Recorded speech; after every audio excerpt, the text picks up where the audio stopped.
Bienvenue dans cette nouvelle édition du Non-Stop Info. Voici les titres de l'actualité. En Tunisie, l'Assemblée des représentants du peuple a débattu ce 1er juin 2018 sur le projet de loi sur la reddition des comptes. Ce projet de loi est très attendu par la société civile. La banque rwandaise Bank of Kigali pourrait être la première banque du pays cotée à Nairobi. L'établissement bancaire prévoit aussi de consacrer une partie de son portefeuille à l'amélioration de ses prestations digitales. Et puis au Sénégal, le joueur de football Sadio Mané va aider son village natal en finançant la construction de lycées. L'établissement encore en construction comprend 10 salles de classe, un complexe sportif et une bibliothèque.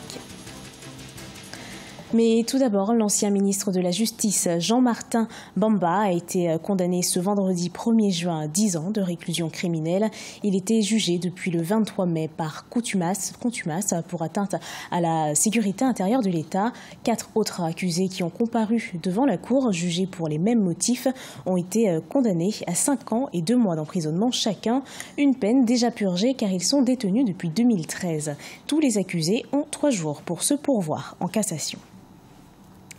En Tunisie, l'Assemblée des représentants du peuple a débattu ce 1er juin 2018 au sujet du projet de loi sur les déclarations des biens des élus, des hauts fonctionnaires et des conflits d'intérêts. Un texte qui entre dans le cadre de la lutte anticorruption portée par le chef du gouvernement, Youssef Chahed, mais qui continue de susciter la controverse. Ce projet de loi est très attendu par la société civile. Solange Dubois.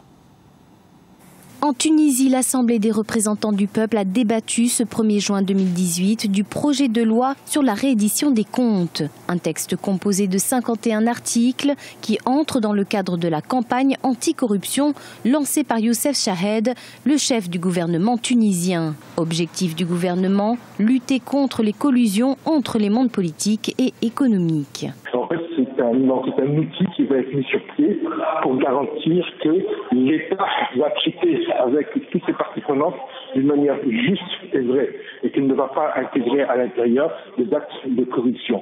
Donc c'est pour améliorer la vie politique, la vie économique. Un second pas dans la lutte contre la corruption. En février 2017, le Parlement tunisien avait déjà approuvé une loi sur la dénonciation de la corruption. Ce texte de loi est donc très attendu par la société civile tunisienne, près de 7 ans après la Révolution. Sont principalement visés dessus tout ce qui est hauts fonctionnaires. Alors de ce côté-là, la liste est large. C'est aussi bien les magistrats, les députés, les ministres, les gouverneurs de la Banque centrale, certains hauts magistrats. Et ils devront tous, si la loi passe, faire une déclaration de leurs revenus à la Cour des comptes. Et cela ne va pas sans poser quelques problèmes. La corruption persiste dans le pays et demeure l'un des principaux freins à la relance de l'économie. La loi anticorruption est par ailleurs saluée par de nombreuses associations. C'est le cas notamment d'Alba Oussala, pour qui une meilleure transparence est indispensable pour en finir avec les propos démagogiques à l'encontre de l'institution législative. À Madagascar, les acteurs politiques ont jusqu'au 5 juin pour trouver un accord de sortie de crise. C'est ce qu'a précisé la Haute Cour constitutionnelle ce 1er juin. Cette précision fait suite à la demande d'éclaircissement formulée par le président de la République sur le calendrier que l'institution lui imposait. Depuis plus d'1 mois, députés de l'opposition et manifestants occupent la rue et exigent la démission du président Heriradza Ndarimampian. Au Rwanda, la Bank of Kigali envisage une cotation à la bourse de Nairobi pour le second semestre 2018.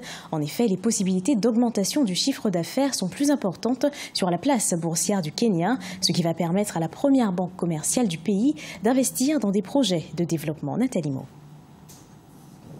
Au cours du second semestre de l'année 2018, Bank of Kigali envisage une levée de fonds de 70 millions de dollars. C'est pourquoi la première banque rwandaise en termes d'actifs va inscrire des actions à la bourse de Nairobi au Kenya. Bank of Kigali s'intéresse à Nairobi Stock Exchange, la plus importante place boursière de l'Afrique de l'Est, à cause des possibilités financières offertes. En effet, les capacités d'augmentation du chiffre d'affaires sont de l'ordre de 7 millions de dollars à la Nairobi Stock Exchange contre 20 000 dollars à la bourse de Kigali. Ça permet, n'est-ce pas, de trouver des capitaux nécessaires au financement du développement déjà de cette banque, aussi de réaliser une diversification géographique de son actionnariat. Donc, on pense que ça pourra à terme avoir une incidence sur la conquête de nouvelles parts de marché et la fidélisation des actionnaires ou clients de sur la place de Nairobi. Avec son ouverture sur le marché international, la direction de Bank of Kigali espère générer des revenus destinés à des projets de développement au Rwanda.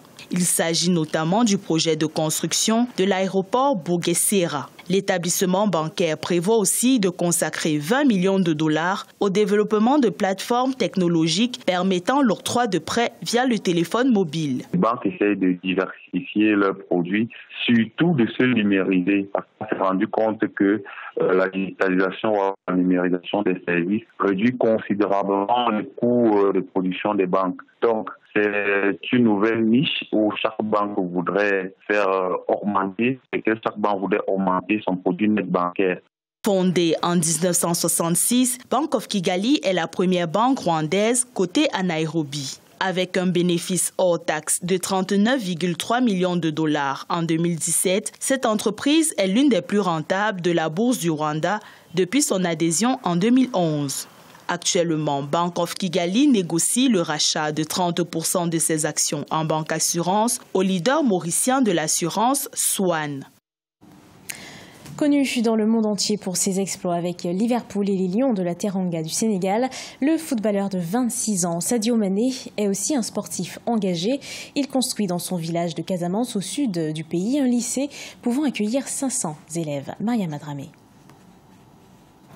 C'est un rêve devenu une réalité pour Sadio Mané, aider son village natal Bombali avec l'argent qu'il a gagné du football. Situé dans la région de Casamance, à 400 km au sud-ouest de Dakar, avec près de 2000 habitants, l'attaquant sénégalais y finance sur fonds propres la construction d'un lycée d'un coût estimé à 152 millions de francs CFA. C'est un geste louable. C'est un geste louable dont nous n'avons pas les mots exacts pour l'apprécier. Ça, je ne vous le cache pas. Je sais comment est-ce que j'ai commencé ce lycée, avec de très grandes difficultés. Si aujourd'hui on vient me dire que tout ton lycée sera construit, sera équipé, sera clôturé, et j'ai vu immédiatement que les réalisations ont commencé, je n'ai pas les mots exacts pour déterminer la joie qui me manifeste. L'infrastructure, encore en chantier, comprend 10 salles de classe, un complexe sportif et une bibliothèque. Elle devrait accueillir 500 élèves. Mais l'attaquant des Reds n'entend pas s'arrêter en si bon chemin. D'autres projets, notamment la construction d'un hôpital, sont en cours. Il paraît qu'il a pris l'engagement aussi de construire un lycée. Il ne faut pas qu'il s'arrête là. Il faut des établissements de formation. Il faut également des terrains de foot pour qu'il y ait d'autres talents également, d'autres Sadio Mané, des centres pourquoi pas associatif, un complexe socio-culturel également. À 26 ans, le finaliste de la Champions League européenne 2018 avec les Reds de Liverpool jouera sa première Coupe du Monde cet été en Russie, où 4 autres équipes africaines seront représentées. Il portera également les espoirs de la jeunesse qu'il inspire à travers le continent. Ce journal a été préparé par l'ensemble de la rédaction. Merci de l'avoir suivi. Retrouvez dans un instant une nouvelle édition de l'actualité sur Africa 24.